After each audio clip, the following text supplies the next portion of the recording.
Hello, hello, hello, hello. I am live.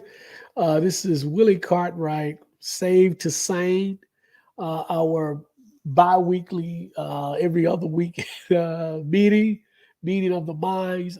Thank you guys for joining me today. Glad to have you here today. I see TLX has already made a comment. Those of you who are new or will be watching this for the first time, I make a effort to read most of the comments, if not all the comments. So you will notice that I will do that uh, while we're discussing these subjects. So TLX about an hour ago, she left a comment. Till left a comment. God doesn't have a chosen people, but people do. So Till, I already know what the subject is about today. So I'm glad to have you. Those of you who have joined us or who will be joining us, please let us know. Send us a comment. Say hello. Say hey. Let us know where you're from. If you are new, I am coming to you out of Atlanta, Georgia. Just what are we? Just east of Atlanta in Decatur. It is gray outside. It is balmy, a little cool, perfect sleep weather. But we are not asleep. We are here today to talk about something that I think is extremely important.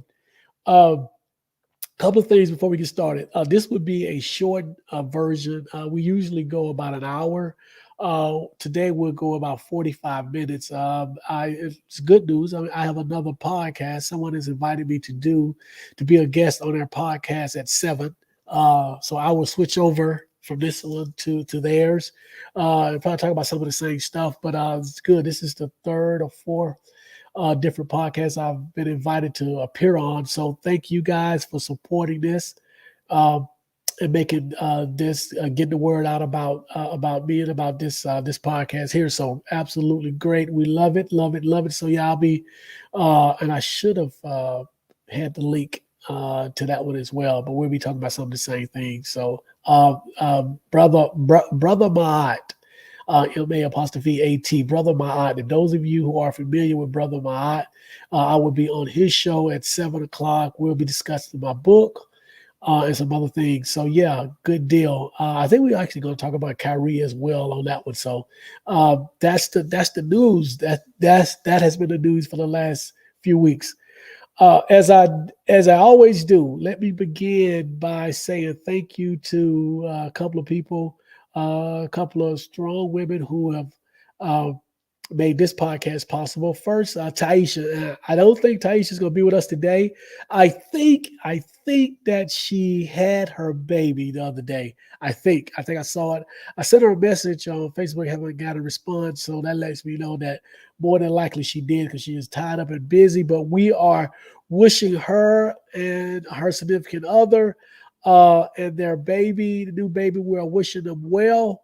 Hopefully, I'm not jumping the gun, but I think they did. I think she did have the baby. So, congratulations to Taisha and wishing you guys well. Sending out well wishes to you and the family. Um, and so yeah, so she probably won't be on with us today. If I know if I wouldn't be on, but no, she. So we're happy for her. But I like to say, as always, thank you to her for everything that she's done, and she has been extremely supportive of me. And I ask that we continue to support her in all of her endeavors.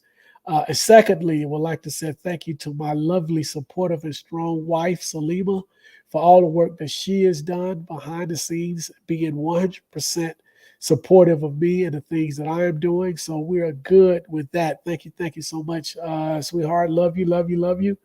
We'll get started. Christine, good to have you. Good to have you. Greetings, Teal. Okay, so you're here. Good, good. Thank you for that first comment because that will get us started on the right foot. TK, good to have you as well. So glad to have you guys join us and send comments and we can talk about some of the stuff that you type in the chat as well. But today the topic is Kyrie Irving, and I forgot kind of how I phrase this, but Kyrie Irving and why we let Christianity divide us. So I wanted to look at this from a couple of angles. For those of you, and I guess most people, even if you have just a passing interest in sports, you've heard about what's going on with Kyrie Irving. Kyrie Irving is a phenomenal basketball player on the court. He is an absolute exquisite talent on the court. Uh, he is a he walks to his own beat a lot of times, and a lot of people don't understand him. And I love that about about him. Recently, I guess now going on a couple of weeks, he shared a link on his Twitter page about a movie documentary called Hebrew to Negro. I think that's correct. The way it's correctly phrased, Hebrew to Negro. Maat speaks. How you doing? And he sent that text out. People got all up in the uproar. The Jewish community said that the documentary was anti-Semitic or had some anti-Semitic tropes in it. Therefore, Kyrie was being anti-Semitic. Uh, and actually, it went a few days before anything started really happening to Kyrie. But those of you, many of us knew that it was just a matter of time before you would start to see repercussions of the thing of him tweeting out the leak. Now, mind you, he didn't make a comment pro or con about the documentary. He just tweeted it out. Um, Kyrie, from my understanding, is a believer or a follower, supporter, or even a member of the Black Hebrew Israelites. Uh, this documentary is about them and some of their beliefs and that kind of thing. But what has happened since then? Mr. Irving has pretty much been suspended. They said 5 days, but I think it's been longer than 5 days now. So it's basically indefinitely. He's in an indefinite suspension. I think he paid about $500,000 or donated $500,000 to a Jewish organization. Keep in mind now, when you're suspended in the NBA or any sports for that matter, you don't receive your game check. And Kyrie was making had a really nice contract. I'm really not sure about how much and how much he's been, but I think the 5 days would have amounted to over $1 million. So I'm sure that we're past that now. But so he's also lost his basketball endorsements that he had. His endorsements that he had with several companies. They have left him high and dry as well. And so, with that being the backdrop, what I wanted to discuss today and have you chime in was more so about um, the religious aspect of this. Everything from not necessarily Kyrie's beliefs, but the entity known as the Black Hebrew Israelites. And then what is it about? I know it's his belief, but to basically put your career in jeopardy for your beliefs, for your religious beliefs, and many people have done it. And I'm not here to say that's good or bad, wrong or right.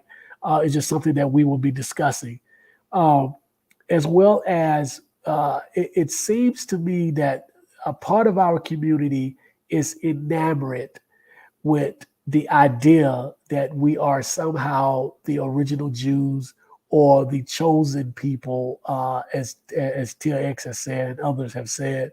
And I wanted my question is regarding that is why is it that we're so desirous of being or wanting to be known as the original Jews? What is the benefit of that? And why is that important to some of the people in our community? Um, and then we might delve into some of the historical aspects of are we the chosen people? Are we the original Jews? Where did that start? Where did that come from? I think I've done a video on that before, kind of talking about that and where that came from. And remember, this is largely biblically based. This is actually based on a story, would be based on a story in the Bible, based on how creation is done and the Noah's Ark story and all of that. So keep that in mind when we talk about this. But yeah, but I am interested. OG Geezer, how you doing? Glad to have you. Stevens in Tennessee, glad to have you guys. Again, chime in, give us some comments. For those of you who joined late, I mentioned early that this would be a shorter version of the podcast today. It'll probably go about 45 minutes. I have the pleasure and honor of being invited to do another podcast right after this. Brother Mayat want to be on his podcast to talk about some of these same issues and to talk about my book. So I am honored. So I'll be doing that one at 7:00. So this, like I said, this will be about 45 minutes, but we'll get enough stuff in to either make people mad or or make people think, or both. So so yeah, I gave kind of an intro as to Kyrie Irving and what's going on with him. And I guess now I kind of want to talk about uh, the Black Hebrew Israelites, and the people in that community. And I've had run-ins with them. Any of you who live in any major city, urban area, you've probably had a run-in with them there on the street corner, reading out the Bible, preaching out the Bible, talking about how they are or how Black people are, or at least they are the original Jews, and that the Bible is about us, so forth and so on. And so we get into all of that. But I've had debates with them on the street. My wife had to literally pull me off, pull me out of one that went on for a long time. But anyway, spirited, interesting. So that was good. But I am interested in, first of all, the segment of our community, our segment of our religious community that seems to be fascinated and enamored with wanting to be the original Jew. Like what? Because he'll explain to me what is the benefit, or what would be the benefit of that. I've not, and this is not even, we have not even delved into the validity of it at all. We just, let's, for argument's sake, and this is a huge stretch that I really don't like making, but let's just say, by some strange phenomenon, the Hebrew Israelites are correct. That there is a segment of African Americans here in this country that are descendants of a group of people who are the original Jews. However that would work, because remember, these are again descendants of Noah, who is a biblical character that objectively, historically, based on evidence, did not exist. So this is a huge stretch that we're making, or at least there isn't evidence that he ever existed. There isn't evidence of the Great Flood, and so forth and so on. All of that, there is nothing. So again, that's what we have to. If you really want to examine this phenomenon of Black Hebrew Israelites and us being the part, some of us being descendants of the original Jews or part of the original Jews, that's really where you have to begin. But let's kind of get past that and maybe talk about why we are enamored with being, or at least some of us are. What's the benefit? What does that do for us as a community? How does that better us as a community if we were? And I got, if we were, I have all kind of questions for God. If I'm your chosen, if we're your chosen people, why are we suffering the way we are collectively? Historically, why have we? And so that would be one of my first questions. And I'm like, is this how you treat your chosen people, the way that we're being treated? And there is a train of thought out there that part of this is a way that we reconcile the atrocities that have happened to our people over the last 400 years. It is a way that we reconcile our socioeconomic conditions here in this country. And I think I mentioned this before, but there was and he's passed away, but there was a person who actually coined the phrase Black liberation theology, Dr. James Cone, who's written a couple of books on the subject.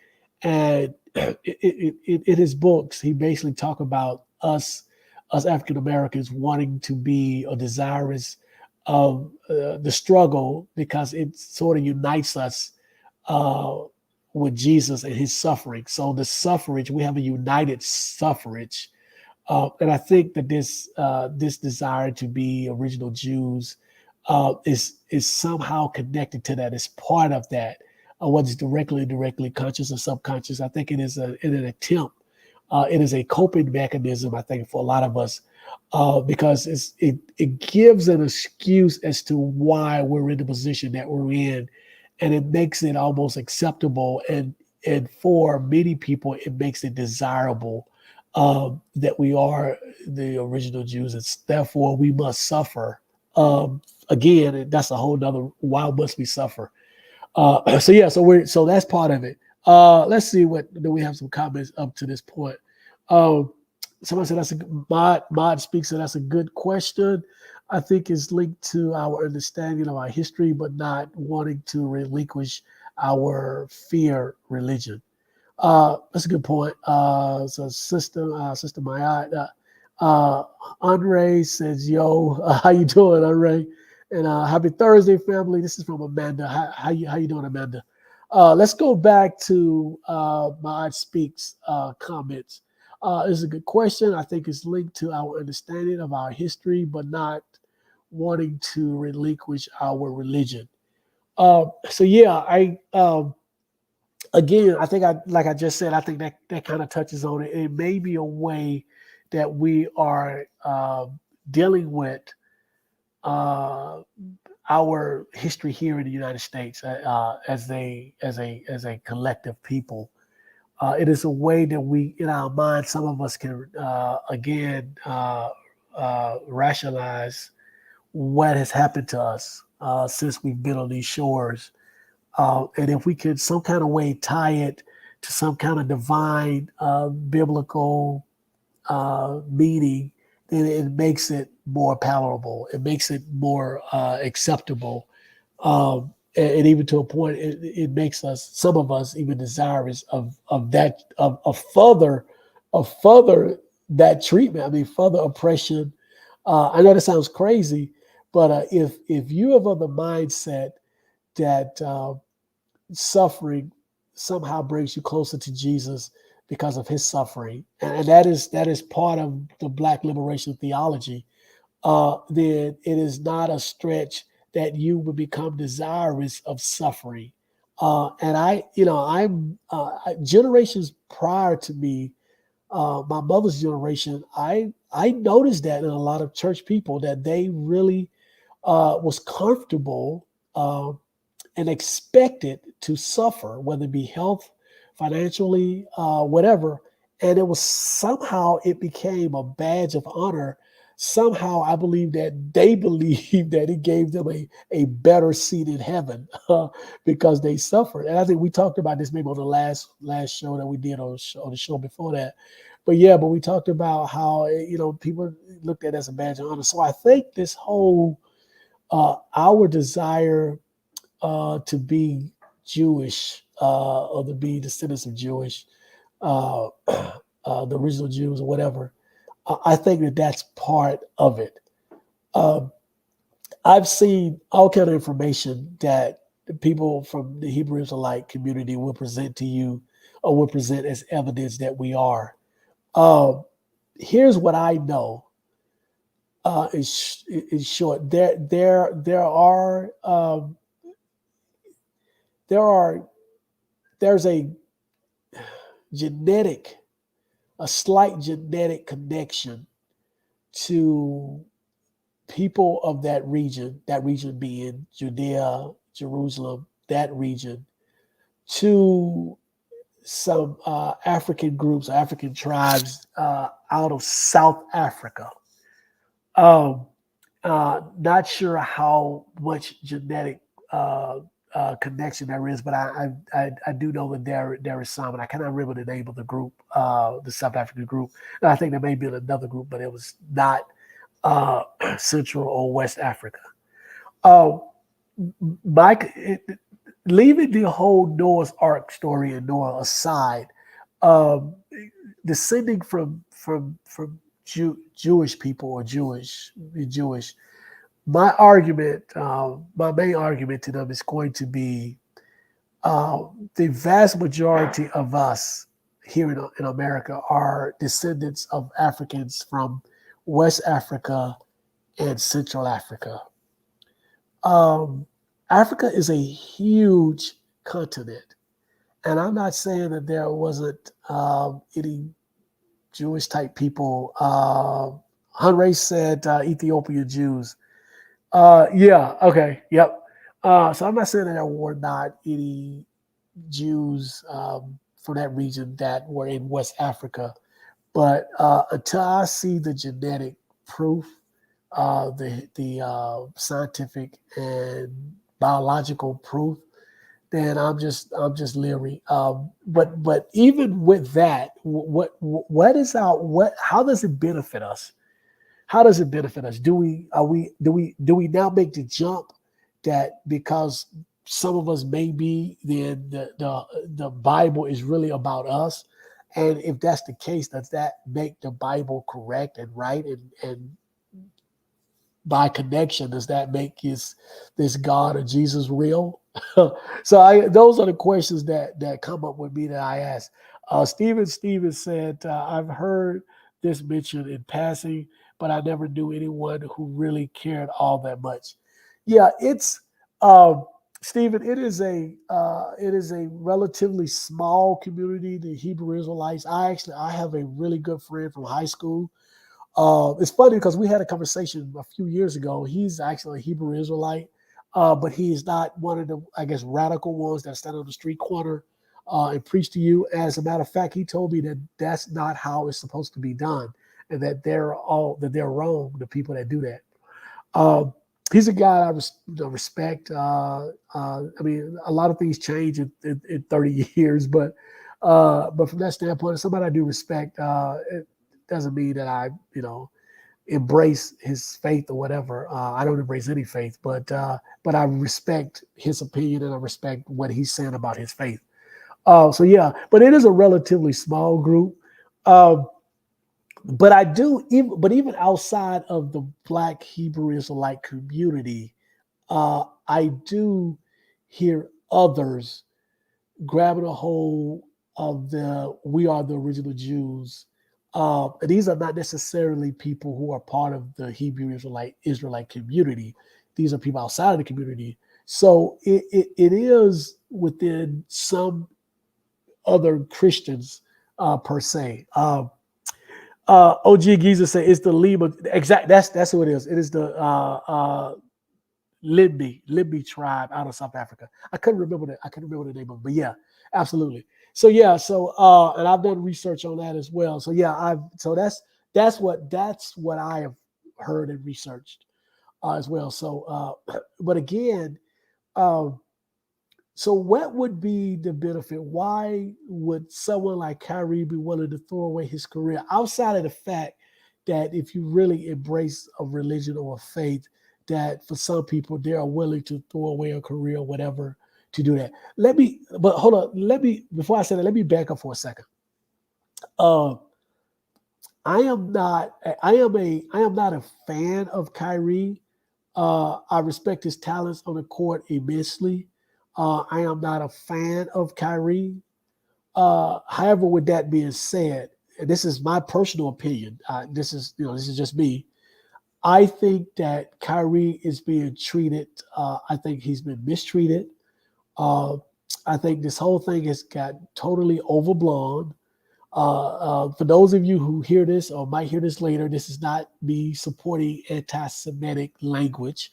I do have, I do have several Jewish friends. I know that sounds crazy when you say, well, white people say, well, I got black friends, but I do have several Jewish friends, and we've had conversations not about this particular, but about other issues, because I fear no one, and I believe in having open dialogue about whatever there is that we need to have a dialogue about. So we've had dialogue about some of the things that Hebrew Israelites will say about the Jewish community, right? And I welcome them to express their uh, uh, opinions or comments or things that they've heard about the African American community. And if they need to be corrected, I correct them without hesitation. So yeah, so what I've said, what I'm saying, and what I will continue to say is that I think that he is being mistreated, Kyrie, at this point. I think what he has lost and what he is continuing to lose goes, in my opinion, again, beyond the point. He's apologized. Uh, Again, it was simply a leak. He wasn't pro or con about the documentary. Unless you know his beliefs, you can draw a line if you would, if you know his beliefs.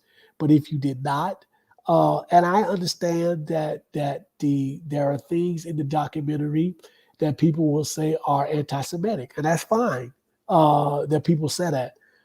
That's not the issue here. The issue is, in my opinion, does the punishment fit the crime? And I think at this point, uh, as in other cases, with this particular situation, a black man uh, uh, is being made an example of, right? Um, this is what you cannot do and what you will not do. And ironically, I think there are some things that the African American community can take out of this. We need to get to the point where we will not allow anybody to say negative things about our community. And yes, there are people who said things and stuff happened, they lose their job or they're demoted or whatever that be. But a lot of times, in almost every situation, these people make a return to the public eye or back to their jobs or whatever in another capacity or another similar job, maybe in another city or whatever. What we do know about any black individuals who have said something that has been deemed anti-Semitic, they have been gone. We have not seen or heard from them again, or they have lost a tremendous amount of their personal wealth, right? Or they've lost their position, or they've lost jobs, never to get that standing back, right? And so I just think, again, not a fan of Kyrie, but what I am a fan of, and the reason why I say this is because um, uh, this can happen to any of us. And I'm not a fan of Kyrie. I am a fan of black people. And I am a fan of black people being treated fairly and equally. So again, without any hesitation, I believe that his punishment is going beyond the quote unquote crime that he committed, right? And so that's my position. That's my standpoint. I wanted to make that clear before we go any further into the whole thing. So as you can see, um, I am able to separate Kyrie the person, Kyrie the black man, from his faith. I have no love at all for his faith, specifically, uh, uh, but still, I do have love for him as a black man and the way that he's been treated, and I think that's a good way to operate. I would not allow something to blind me from the larger picture of the bigger picture. So again, with this podcast, we wanted to talk about how we allow, why is this so important to a segment of us? Why are we allowing for this to separate us, or are we willing to just go to bat for this faith, this religious belief? Um, some more comments. Steven said, "How important is it to you?" Meaning, Steve, what do you mean? Are you talking about this subject, uh, the Hebrew Israelites? The only so let me. I'll try to answer. I'll try to answer because I don't know really what you mean. So I'll try to answer two ways. The faith itself is not important to me at all. What the faith does to us as a people maybe is important to me. What the what the faith and those within the faith may believe about us and how we act accordingly is important to me. And secondly, how Kyrie as a black man is being treated because of this is important to me, because it could be me, because now that I am on, social media or whatever, um, I could say something to do something and kind of end up losing, whatever I have. So again, or it could be anybody else, right? So again, that's important. So from that standpoint, so hopefully that answers your question. Steven said hi to Till. You're in Columbia. Uh, Steve, I thought you were in Tennessee. What is Columbia? Is that Columbia, South Carolina, or maybe just traveling? It's kind of a side note. Okay, Amanda said they are using him to deflect. They know they're blowing it out of proportion.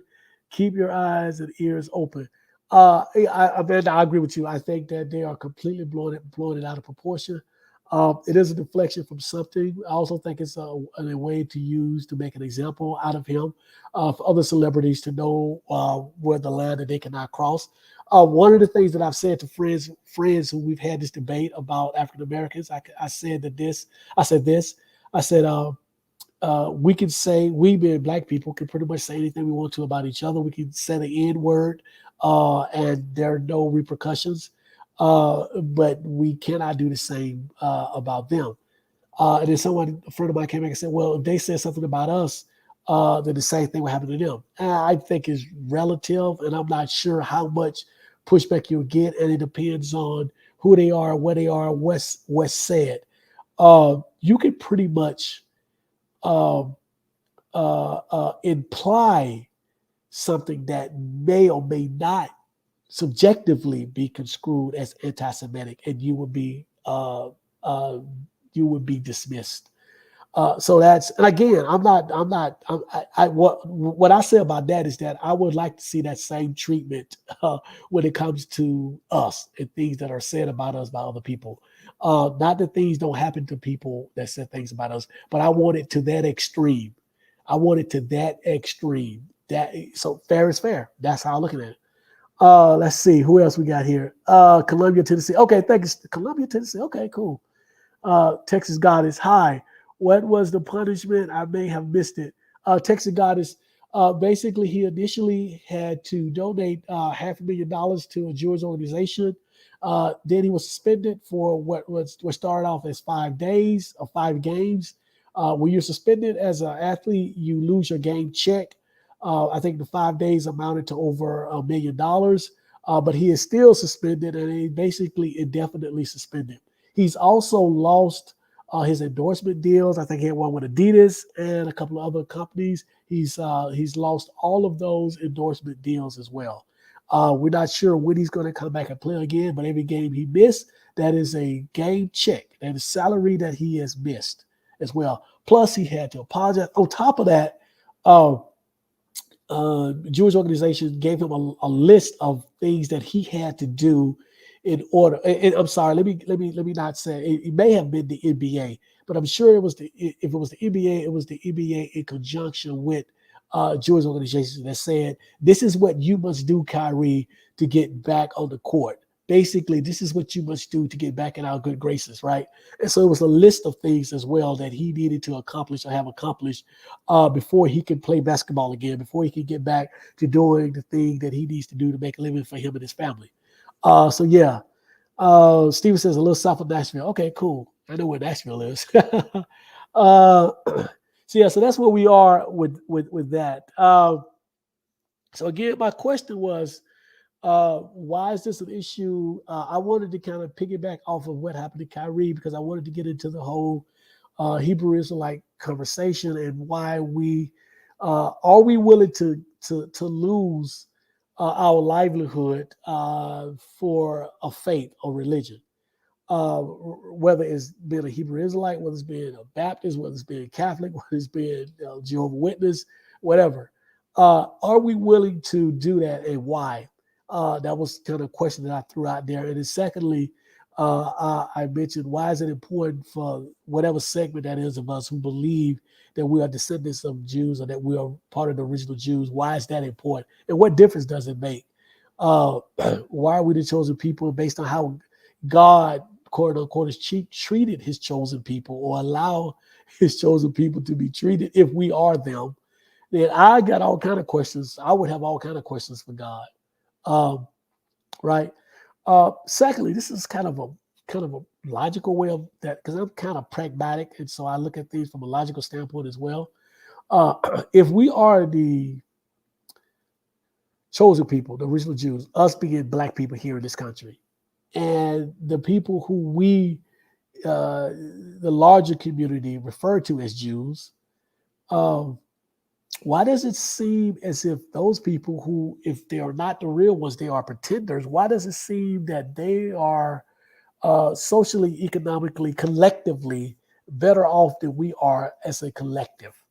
So wouldn't that be a question that you would have for God? Well, God, if we're really your chosen people, but these other people are masquerading around as your chosen people, why is it that you seem to be blessing them collectively more so than us, your real chosen people? All this kind of stuff comes to my head when I hear this kind of stuff. Again, it goes back to the original question as to why would this be important to us?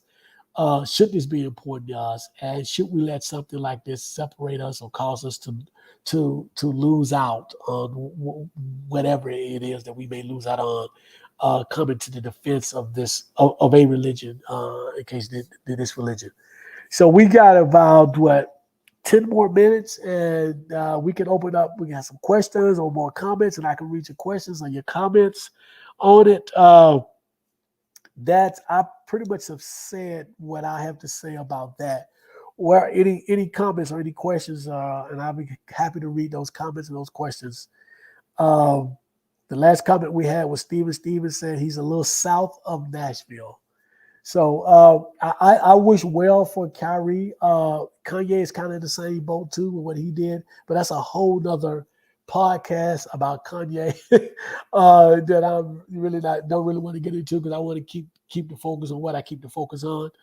Amanda said, if we decided as a people to stop supporting non-black owned businesses, it would speak louder than anything we could ever verbally say withhold your money. The economy will crash. Absolutely. And people know this, but they also know that we're not going to do that. um, what is it? 97% of our income goes outside of our community. A dollar stays in our community, I think, what is it, 6 hours maybe. In other communities, it stays for months and even years or whatever. Um, and this is a indirect tie-in. I really believe part of that is I think there's a lot of reasons for that, Amanda. I think there's some self-hate. I think there's some historical oppression stuff that has been levied upon us by the oppressor. Uh, I think there's an element of us being black people trying to live through the prisms of Christianity and being pious. And when I say that, I mean that we tend to be more accepting of everyone, because we believe that is the God thing to do, that is the Christian thing to do. We tend to be like that more so than other groups. And so we are more open to welcoming other people to our communities. And we've all said this before. I'm not the first to say this. We will, we, you know, we can go in our communities, and I live in a predominantly black community. But most of the businesses, or a lot of the businesses, are not ran by black people. But you can't do that in other communities. I couldn't open up a business in an all-white community and, and get support. There, I would close down. I could do it in a Hispanic community. I could do it in a Jewish community. Um, I couldn't, but everybody else can come to our community. East Indians, Jewish people, white people, Hispanics, they can come to our communities and make a really good living. And at a minimum, we won't even hold them responsible or ask them to donate to our cause within the community. Like, I see no support from these businesses for our local high school sports teams or cheerleading teams or bands or None of that. I don't see any of them supporting any. I mean, you might get some of larger corporations. You'll get a Chick-fil-A who will do something, whatever. But I'm talking about the small moms and pops. But their hopes of survival is dependent on us coming and doing business with them. They take the money and they go back to their community and they raise their kids and they send their kids to private schools, so forth and so on. And you see what our communities look like. So again, but I think all of this is, and whenever I talk about this, it's always connected. It's just not, I'm just not talking off the top of my head, but it's all connected, whether it's directly or indirectly. All this is connected because it all begins with what we think about ourselves and our mind thought, our mind process and our thinking. And that is for us as Black people, that is affected more so by religion than anything else. We live through the prism of Christianity or our religious faith, even if you're Islam or Muslim. We do that more so than other groups.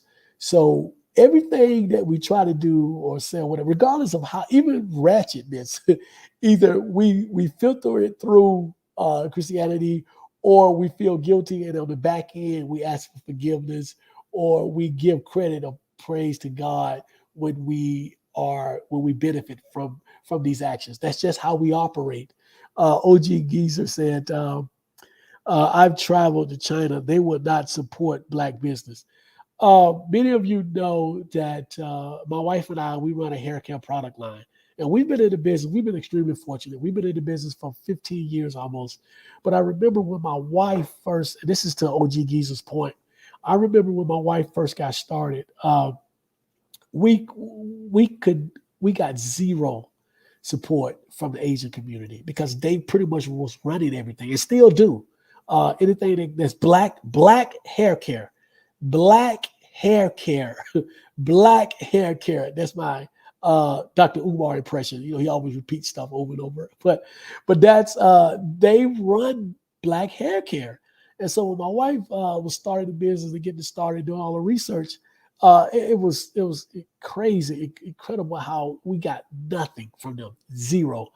Um, the few times that she got information, it was actually in Chinese or another Asian language, right? Yeah, so we had to kind of scrape and figure out things on our own, but we got zero support. But that black hair care industry is billions and billions of dollars, and it's primarily controlled by Asians. We have we're a manufacturer, and we sell online and we sell at Amazon and some other places, but we sell to some larger some stores. But for the most part, I'm telling you, we've been in this business for almost 15 years, and that's the way it is. So yeah, so OG Geezer, your point is well taken, well taken. Amanda said we stay inviting people to the cookout. I'm not coming to the cookout anymore. There are raisins in the potato salad. Hey, Amanda, I 100% agree. I'm so tired of us inviting people to the just because you appear to be an ally or just because you do one thing.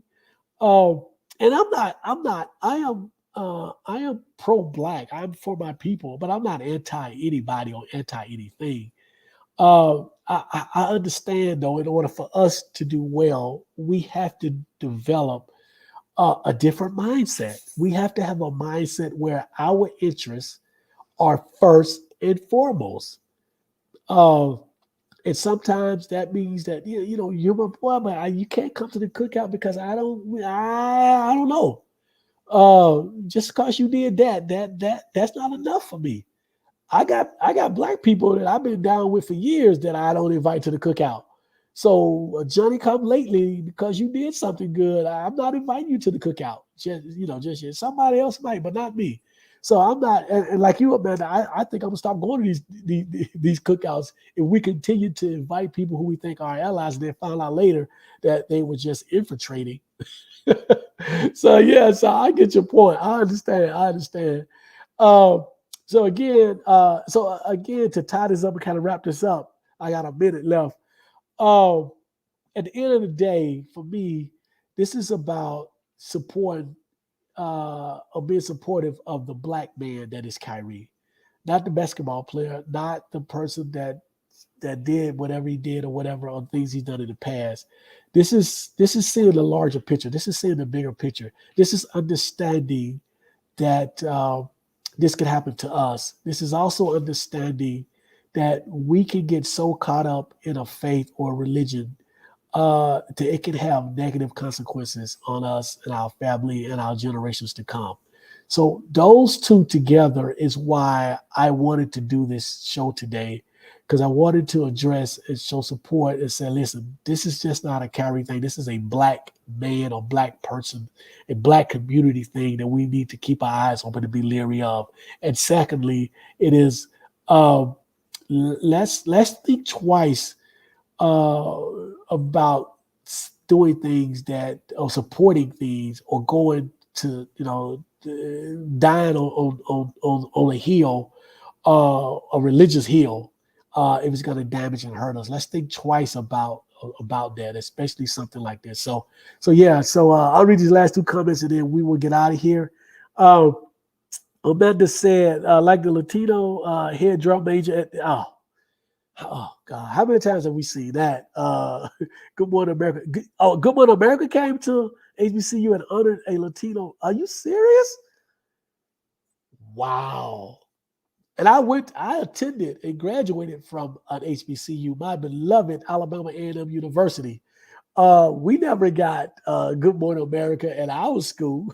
so yeah, there you go. Steven said us and them.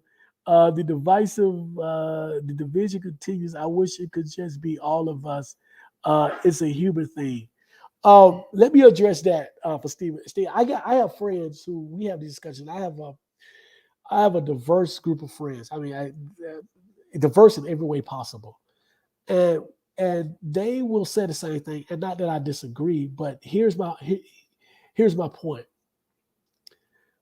As a member of the oppressed and marginalized community, it is not my job to make everything right because I didn't make everything wrong.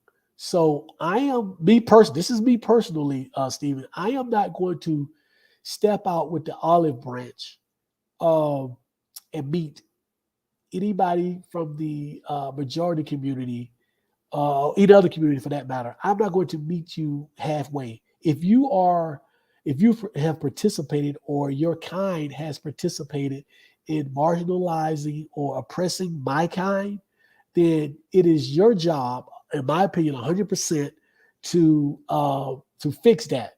We have for 400 years tried our best to meet you not only halfway, but we've gone 99% of the way to meet those people and try to make things better. And it has not worked.